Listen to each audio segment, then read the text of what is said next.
Well, you spoke several times before about ideological subversion. That is a phrase that I'm afraid some Americans don't fully understand. When the Soviets used the phrase ideological subversion, what do they mean by it? Ideological subversion is the process which is legitimate, overt, and open. You can see it with your own eyes. All you have to do, all American mass media has to do, is to unplug their bananas from their ears, open up their eyes, and they can see it. There is no mystery. There is nothing to do with espionage. I know that espionage, intelligence gathering, looks more romantic. It sells more deodorants through the advertising, probably. That's why your Hollywood producers are so crazy about James Bond type of thrillers.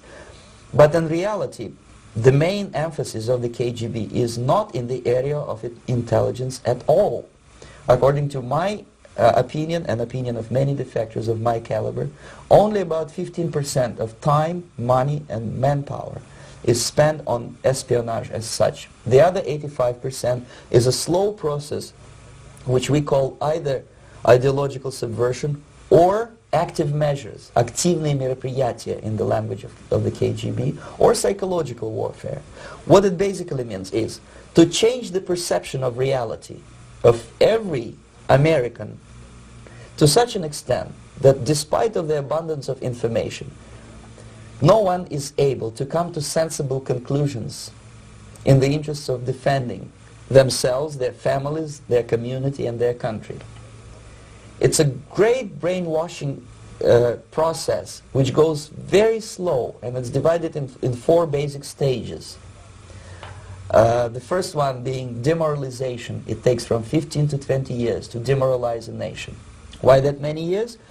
Because this is the minimum number of years which requires to educate one generation of students in the country of your enemy, exposed to the ideology of the enemy. In other words, Marxism-Leninism ideology is being pumped into the soft heads of at least 3 generations of American students without being challenged or counterbalanced by the basic values of Americanism, American patriotism. The result you can see.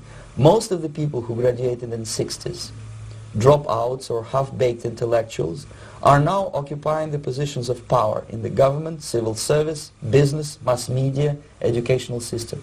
You are stuck with them. You cannot get rid of them. They are contaminated. They are programmed to think and react to certain stimuli in a certain pattern.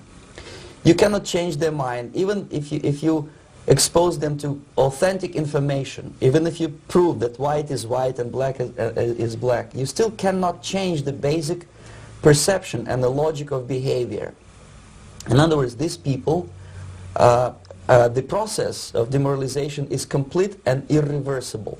To get rid of society of these people, you need another 20 or 15 years to educate a new generation of patriotically minded and common sense people who would be acting in favor and in the interests of the United States society. And yet these people who've been programmed and, as you say, in place, and Yes. who are favorable to an opening with the Soviet concept, these are the very people who would be marked for extermination in this country? Most of them, yes. Simply because the psychological shock when they will see in future what the beautiful society of equality and social justice means in practice, obviously they will revolt. They will be very unhappy, frustrated people. And the Marxist-Leninist regime does not tolerate these people. Obviously they will join the links of dissenters, dissidents. Yes. Unlike in present United States, there will be no place for dissent in future Marxist-Leninist America. Here you can get popular like Daniel Ellsberg and filthy rich like Jane Fonda for being dissident, for criticizing your Pentagon. In future, these people will be simply squashed like cockroaches.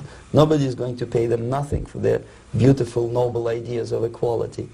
This they don't understand, and it will be a greatest shock for them, of course. The demoralization process in the United States is basically completed already. For the last 25 years, Actually, it's overfulfilled, because demoralization now reaches such areas where previously not even Comrade Andropov and all his experts would even dream of such a tremendous success. Most of it is done by Americans to Americans, thanks to lack of moral standards. As I mentioned before, exposure to true information does not matter anymore. A person who was demoralized is unable to assess true information. The facts tell nothing to him. Even if I shower him with information, with authentic proof, with documents, with pictures, even if I take him by force to the Soviet Union and show him concentration camp, he will refuse to believe it until he is going to receive a kick in his fat bottom. When a military boot crashes his balls, then he will understand, but not before that. That's the tragic of the situation of demoralization. So basically America is stuck with demoralization, and unless, even if you start right now, here, this minute, you start educating new generation of Americans, it will still take you 15 to 20 years to turn the tide of ideological perception of reality back to normalcy and patriotism. The next stage is destabilization. This time, subverter does not care about your ideas and the patterns of your consumption. Whether you eat junk food and get fat and flabby, doesn't matter anymore. This time, and it takes only from 2 to 5 years to destabilize a nation, what matters is essentials: economy, foreign relations, defense systems. And you can see it quite clearly that in some areas, in such sensitive areas as defense and economy, the influence of Marxist-Leninist ideas in the United States is absolutely fantastic. I could never believe it 14 years ago when I landed in this part of the world, that the process will go that fast. The next stage, of course, is crisis. It may take only up to 6 weeks to bring a country to the verge of crisis. You can see it in Central America now. And after crisis, with a violent change of power, structure, and economy, you have so-called the period of normalization. It may last indefinitely.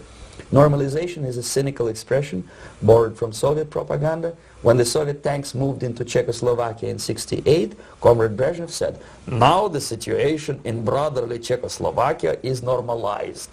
This is what will happen in the United States if you allow all these schmucks to bring the country to crisis, to promise people all kind of goodies and the paradise on earth, to destabilize your economy, to eliminate the principle of free market competition, and to put a big brother government in Washington, D.C., with benevolent dictators like Walter Mondale, who will promise lots of things, never mind whether the promises are fulfillable or not.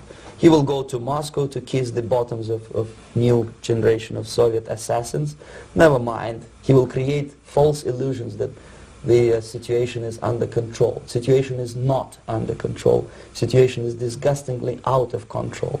Most of the American politicians, media, and educational system trains another generation of people who think they are living at a peacetime. False. United States is in a state of war, undeclared total war against the basic principles and the foundations of this system. And the initiator of this war is not Comrade Andropov, of course.